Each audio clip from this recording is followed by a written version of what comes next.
আমার বন্ধুরা, আশা করি তোমরা ভালো আছো।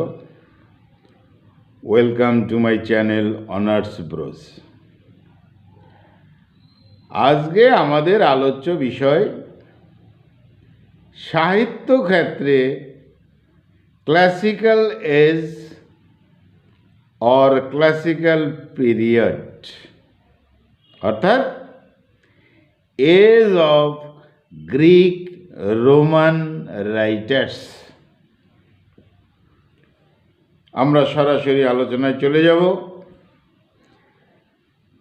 আজকে আমাদের আলোচ্য বিষয় classical age or classical period. এই ক্লাসিক্যাল এজ বা ক্লাসিক্যাল পিরিয়ড বলতে age of Greek Roman writers, গ্রিক এবং রোমান লেখকদের যুগ। এই ক্লাসিক্যাল এজ আলোচনার ক্ষেত্রে প্রথম তাহলে আমাদের জেনে নেওয়া ভালো ক্লাসিক কথাটা কি। Classic means excellence. Classic means উৎকৃষ্টতা, চরমতা। যা কিছু উৎকৃষ্ট, সর্বশ্রেষ্ঠ, সেটাই ক্লাসিক। তাহলে ক্লাসিক মিন্স এক্সিলেন্স। কোথায় এক্সিলেন্সের বিষয়? সাহিত্য ক্ষেত্রে, লেখালেখির দুনিয়ায় এক্সিলেন্স, উৎকৃষ্ট লেখালেখির বিষয়। তাই বলা হয় যে classic means excellence or artistic quality of high diction. এমন এক্সিলেন্স হবে, আর্টিস্টিক কোয়ালিটি, লেখার শৈলীটা এমন হবে যেটা হাই ডিকশন হবে, অনেক উঁচু দরের, উঁচু মানের হবে, সেটাই ক্লাসিক। তাহলে ক্লাসিকের পর আমাদের জেনে নেওয়া ভালো ক্লাসিক্যাল লিটারেচারটা কি। Classical literature means writing of the highest quality, অর্থাৎ সাহিত্যটা অনেক উঁচু দরের, উঁচু মানের, উঁচু কোয়ালিটির লেখা হবে। উঁচু মানের লেখা, কোয়ালিটির লেখাটাই হলো ক্লাসিক্যাল লিটারেচার। তাহলে স্বাভাবিকভাবেই কথা আসে classical পিরিয়ডটা। Classical period was a golden age for literature and arts. Classical পিরিয়ডটা তাহলে কি হলো? কি বলা হয়? গোল্ডেন এজ বলা হয়। কিসের? For literature and arts.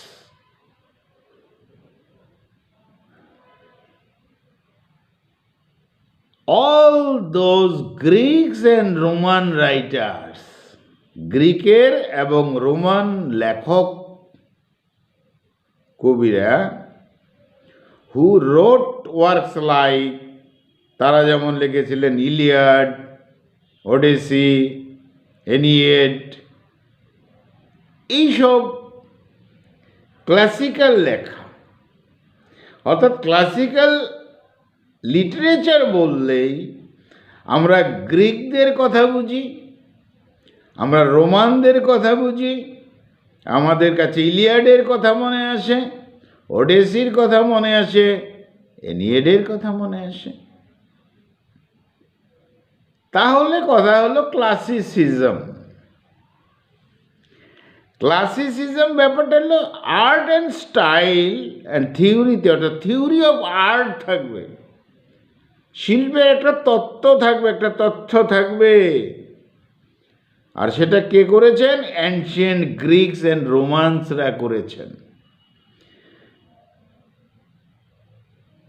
গ্রিকের কবি সাহিত্যিকরা এটা করেছেন, রোমানের কবি সাহিত্যিকরা এটা করেছেন। এবং দেয়ার literary forms.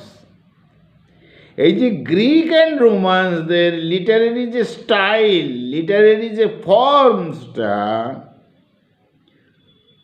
Across the centuries, যুগের পর যুগ, যুগের পর যুগ ধরে এসেছে। অর্থাৎ এই ক্লাসিসিজম অর ক্লাসিক্যাল লিটারেচারের মহিমা যুগ যুগ ধরে চলে এসেছে। এই ক্লাসিসিজম যেন একটা মডেল, শুরু হয়েছে গ্রিক রোমানে, কিন্তু বিশ্ব জুড়ে, বিশ্ব সাহিত্যে একটা মডেল হলো এই ক্লাসিসিজম, ক্লাসিক বিষয়টি। ফ্রম দ্য রেনেসান্স, সাহিত্য যুগে যে নবজাগরণ হয়েছিল, until the 18th century works of Greek and Roman literature were considered models of excellence, high level literature. Renaissance ইংল্যান্ডেও হয়েছে, আমরা সে কথা বলছি না। রেনেসার বিষয়ে ইন্ডিয়াতেও হয়েছে, সেসব কথা বলছি না। সাহিত্য জগতে যে রেনেসা শুরু হয়েছিল বিশ্বজোড়া, সেই ফ্রম দ্য রেনেসান্স, সেই রেনেসা থেকে 18th সেঞ্চুরি বিশ্বজোড়া গ্রিক এবং Roman literature are considered models of excellence, high level literature. এটা ক্লাসিক্যাল পিরিয়ড। অর্থাৎ ক্লাসিক্যাল পিরিয়ডটা হলো বিশ্বজুড়ে যে রেনেসা হয়েছিল সাহিত্য জগতে, সেই থেকে 18th সেঞ্চুরি পর্যন্ত যে পিরিয়ডটা, সেটা হলো ক্লাসিক্যাল পিরিয়ড।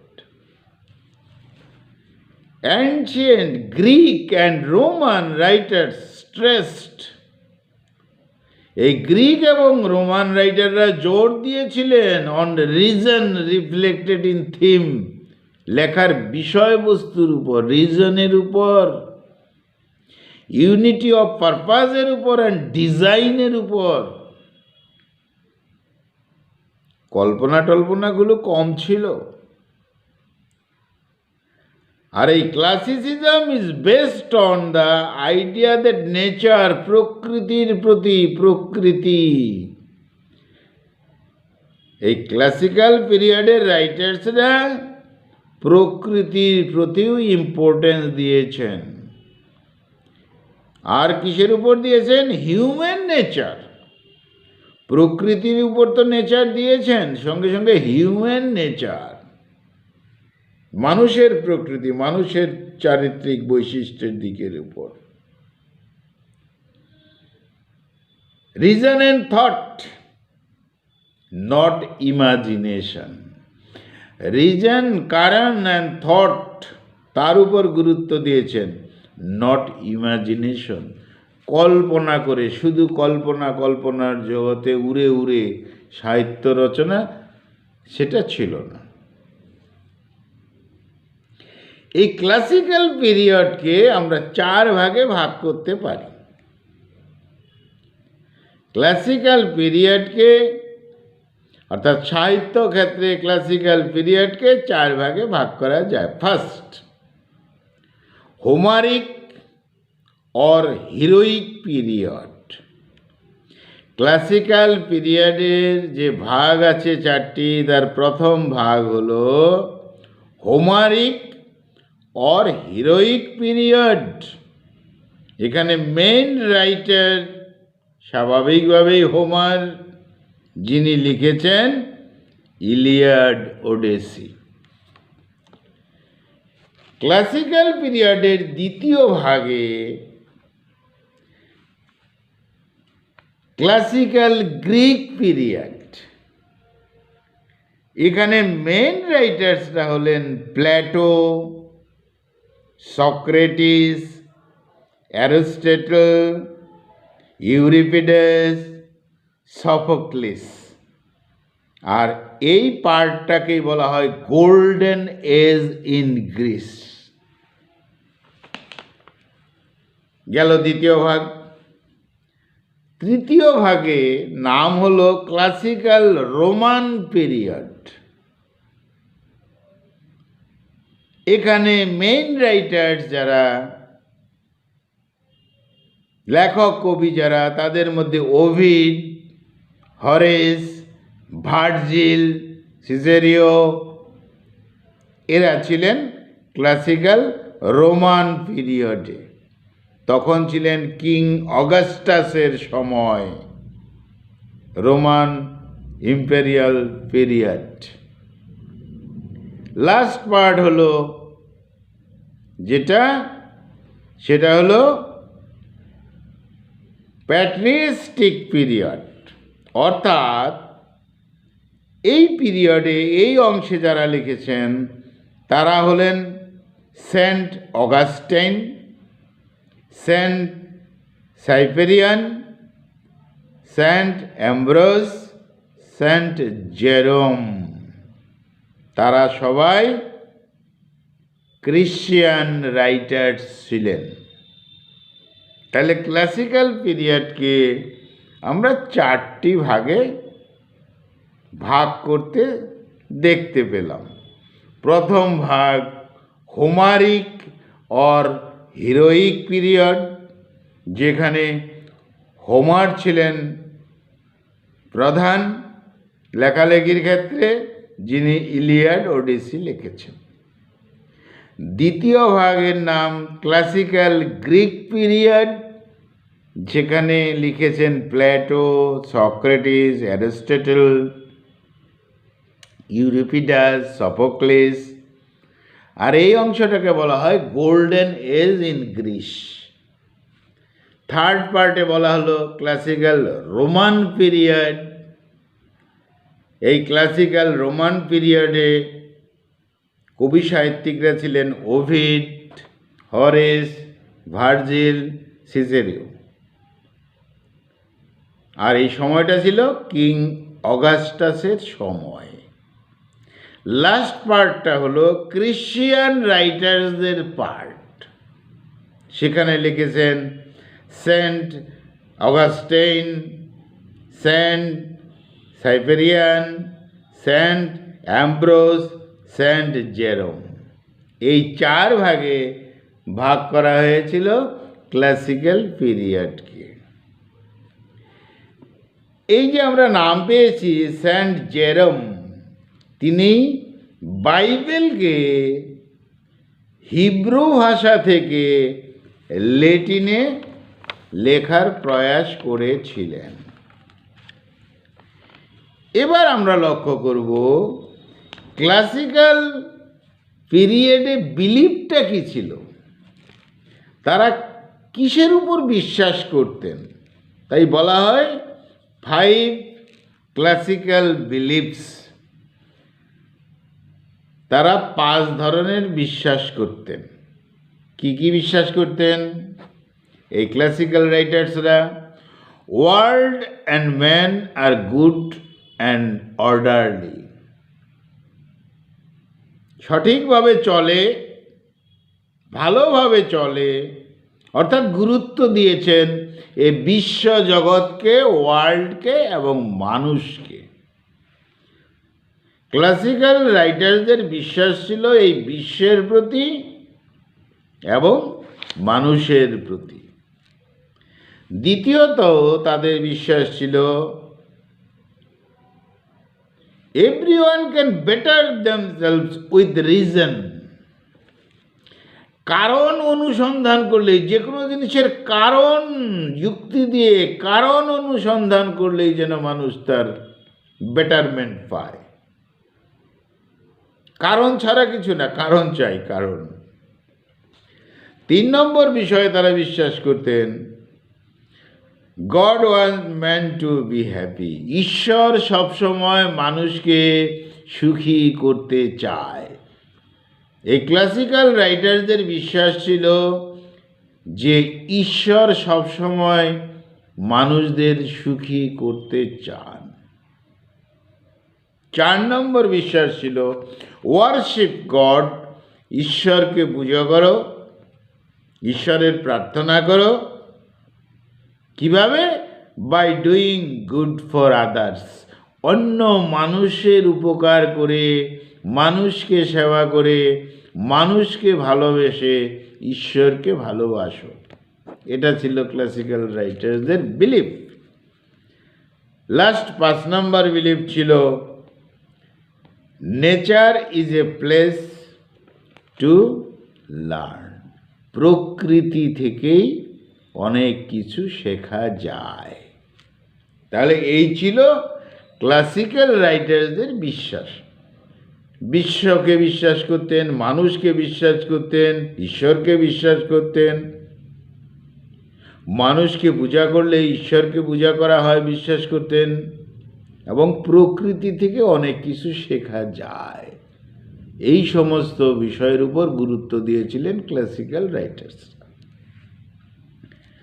এবার মেইন ক্যারেক্টারিস্টিক্স, প্রধান বৈশিষ্ট্য কি ছিল? Give importance two reason and logic over imagination and emotion. আমরা আগেও একটু টাচ পেয়েছি যে এই ক্লাসিক্যাল রাইটার্সরা রিজন, কারণের উপর, লজিকের উপরে গুরুত্ব দিয়েছেন, কল্পনা এবং আবেগের উপরে নয়। Not imagination and emotion. তাদের আরেকটা বিশেষ ক্যারেক্টারিস্টিক বৈশিষ্ট্য ছিল blend of 3 units, time, place, action. 3টা জিনিসকেই বিশেষ গুরুত্ব দিতেন, টাইম, প্লেস, অ্যাকশন, যাকে 3 ইউনিটস বলা হয়। 3 নম্বর তারা গুরুত্ব দিতেন বা ইম্পর্টেন্স ছিল, মেন ক্যারেক্টারিস্টিক ছিল কি? ইম্পর্টেন্স টু কমিউনিকেশন, এবং মেন এক মানুষের সাথে আরেক মানুষে মানুষে যোগাযোগ। তাদের লেখালেখির মধ্যেও এটা পাওয়া গেছে। নেক্সট ক্যারেক্টারিস্টিক হলো লাভ ফর হিস্ট্রি, ইতিহাসকেও ভালোবাসতে হবে, বিশ্ব ইতিহাসকে ভালোবাসতে হবে, সায়েন্সকেও ভালোবাসতে হবে, সাথে সাথে গডকেও ভালোবাসতে হবে। তার মানে তারা একদিকে, তারা প্রাচীন হলেও প্রাচীনপন্থী না, ঈশ্বরকে ভালোবাসতে হবে, সঙ্গে সঙ্গে তাদের অ্যাডভান্সমেন্ট, সায়েন্সকেও ভালোবাসতে হবে, ইতিহাসকেও ভালোবাসতে হবে। এটা তাদের বৈশিষ্ট্য ছিল। এবার আমরা আলোচনা করব এই ক্লাসিক্যাল পিরিয়ডে লেখালেখির থিমগুলো কী ছিল, তারা কি বিষয় নিয়ে লিখতেন। ক্লাসিক্যাল পিরিয়ডের কবি সাহিত্যিকরা লিখতেন historical legends of war and warriors. তাদের লেখার মধ্যে যুদ্ধ বিগ্রহ থাকতো, যোদ্ধাদের কথা থাকতো, হিস্ট্রিক্যাল লেজেন্ডসদের কথা থাকতো, বিশেষ বিশেষ ব্যক্তিত্বের কথা থাকতো যাদের সুনাম বিশ্বজুড়ে। তারা লিখতেন লজিক নিয়ে, লিখতেন রিজন ভার্সেস প্যাশন নিয়ে, তারা লিখতেন গ্রিক মাইথোলজির উপরে তারা লিখতেন, গডের উপরে তারা লিখতেন, এবং পলিটিক্যাল ইস্যুজের উপর লিখতেন। তাহলে আমরা পেলাম যে এই ক্লাসিক্যাল পিরিয়ডের রাইটাররা কিসের উপর লিখতেন, তাদের লেখার থিমটা কী ছিল। হিস্ট্রিক্যাল লেজেন্ডসদের উপর লিখতেন, ওয়ারের উপর লিখতেন, ওয়ারিয়ার্স যোদ্ধাদের উপরে লিখতেন, লজিকের উপরে লিখতেন, রিজন প্যাশনের উপর লিখতেন, গ্রিক মাইথোলজির উপর লিখতেন, গডের উপরে লিখতেন, পলিটিক্যাল ইস্যুর উপরে লিখতেন। এই ছিল বিষয়বস্তু। এবার আমরা আলোচনা করব যে এই ক্লাসিক্যাল পিরিয়ডে কবি সাহিত্যিকরা কোন কোন পার্ট, সাহিত্যের কোন কোন অংশে তারা লিখতে পছন্দ করতেন ভালো। লিরিক পোয়েট্রি তারা লিখতেন, ট্র্যাজেডি তারা লিখতেন, কমেডি লিখতেন, এপিক মহাকাব্য লিখতেন, ওয়েস্টার্ন ফিলোসফি তারা লিখতেন। তাহলে ক্লাসিক্যাল পিরিয়ডের কবি সাহিত্যিকরা লিখতে পছন্দ করতেন lyric poetry, tragedy, comedy, epic, western philosophy. এবার আমাদের লাস্ট পার্ট, ক্লাসিক্যাল রাইটার্স, কয়েকজনের মেজর ক্লাসিক্যাল রাইটার্সদের নাম এবং তাদের বিশেষ লেখার নাম। আমরা স্মরণ করতে পারি প্লেটোর কথা। প্লেটো লিখেছিলেন রিপাবলিক, অ্যাপোলজি, এগুলো ক্লাসিক্যাল রাইটিং। প্লেটো লিখেছেন রিপাবলিক এবং অ্যাপোলজি। অ্যারিস্টটল ক্লাসিক্যাল রাইটিংসের মধ্যে লিখেছিলেন পয়েটিক্স। হোমার তো আমরা পেয়েছি, ইলিয়াড লিখেছেন, ওডেসি লিখেছেন, ক্লাসিক বিষয় লিখেছেন। হোরেস তিনি লিখেছেন আর্টস পোয়েটিকা। হোরেস লিখেছেন আর্টস পোয়েটিকা। ওভিড লিখেছেন মেটামরফোসিস। সফোক্লিস লিখেছেন অডিপাস রেক্স। ইউরিপিডেস লিখেছেন ট্রোজান ওমেন। ভার্জিন লিখেছেন এনিয়েড, ইক্লগস। এই ছিল বিশেষ বিশেষ লেখা। তাহলে ক্লাসিক্যাল রাইটার্সদের কাদের কাদের পেয়ে গেলাম? Plato, Aristotle, Homer, Horace, Ovid, Sophocles, Euripides, Virgil, এরা। এই ছিল আমাদের আজকের আলোচনা, classical age in literature, world literature. Classical age in world literature, বিশ্ব সাহিত্যে ক্লাসিক্যাল এজ। বন্ধুরা, স্বাভাবিকভাবে একটা কথা চলে আসে, আমরা ক্লাসিক্যাল এজের গল্প করলাম, তার মানে নিউ ক্লাসিক্যাল এজের কথা আসে। নিউ ক্লাসিক্যালটা হলো ইংলিশ সাহিত্যে, ইংরেজি সাহিত্যে। সেই জন্য আমাদের পরবর্তী ভিডিওতে থাকবে নিউ ক্লাসিসিজম, অর্থাৎ নিউ ক্লাসিক্যাল পিরিয়ড, যেটা গ্রিক রোমানের আদলে ইংরেজি সাহিত্যে হয়েছিল সেই বিষয়। আর তাছাড়া আমার একটা ভিডিও দেওয়াও রয়েছে নিউ ক্লাসিসিজম বিষয়ে, বন্ধুরা তোমাদের প্রয়োজন হলে দেখে নিতে পারো। তাহলে আমাদের আজকের আলোচ্য বিষয় ছিল classical age in world literature. আমরা গ্রিকের কথা পেলাম, আমরা রোমানের কথা পেলাম, আমরা ক্লাসিক বিষয় জানলাম, আমরা ক্লাসিক্যাল পিরিয়ড জানলাম, আমরা এখানে ক্লাসিক্যাল রাইটার্সদের কথা জেনেছি, এবং আমরা পেয়েছি যে এই ক্লাসিসিজম ব্যাপারটা একটা মডেল, ওয়ার্ল্ড লিটারেচারে একটা মডেল এটা। এখানে আমরা স্বাভাবিকভাবেই এই ক্লাসিক্যাল পিরিয়ডকে 4 ভাগে ভাগ করা হয়েছে: Homeric or heroic period, classical Greek period, classical Roman period এবং খ্রিস্টিয়ান রাইটার্সদের পিরিয়ড। তাছাড়া আমরা এখানে স্বাভাবিকভাবেই এই ক্লাসিক্যাল রাইটারদের কিছু বিশ্বাস পেয়ে গেছি যে তারা বিশ্বজুড়ে বিশ্বকে ভালোবাসতেন, মানুষকে ভালোবাসতেন, তারা ঈশ্বরের প্রতি যথেষ্ট শ্রদ্ধাবান ছিলেন, প্রকৃতির প্রতি ছিলেন। এই সমস্ত বিলিফের কথা আমরা পেয়ে গেছি। তাদের বিষয়ের মধ্যে আমরা আরও পেয়েছি যে তারা যে বিষয়গুলো লিখতেন সেগুলো হিস্ট্রিক্যাল লেজেন্ডস সম্পর্কে লিখতেন, ওয়ার সম্পর্কে লিখতেন, ওয়ারিয়ার লিখতেন, লজিক লিখতেন, গ্রিক মাইথোলজি বিষয়ে লিখতেন, গড বিষয়ে লিখতেন, পলিটিক্যাল ইস্যু বিষয়ে লিখতেন, এবং তারা যে সাহিত্য সম্ভারে লিখতেন সেটা হলো লিরিক পোয়েট্রি লিখতেন, tragedy, comedy, epic, western philosophy, এইসব লিখতেন। আর আমরা ক্লাসিক্যাল রাইটার্সদের বিশেষ কয়েকজনের নাম তো পেয়ে গেলাম: Plato, Aristotle, Homer, Horace, Ovid, Sophocles, Euripides, Virgil, অনেককেই আমরা পেয়ে গেলাম। তাহলে বন্ধুরা, আজকে আমাদের আলোচ্য বিষয় ছিল ক্লাসিক্যাল এজ। ক্লাসিক্যাল এজের আলোচনা আমাদের শেষ হলো, কিন্তু বন্ধুরা আমার চ্যানেলটাকে কিন্তু সাবস্ক্রাইব করো। থ্যাংক ইউ, খুব ভালো থাকো, খুব ভালো থাকো।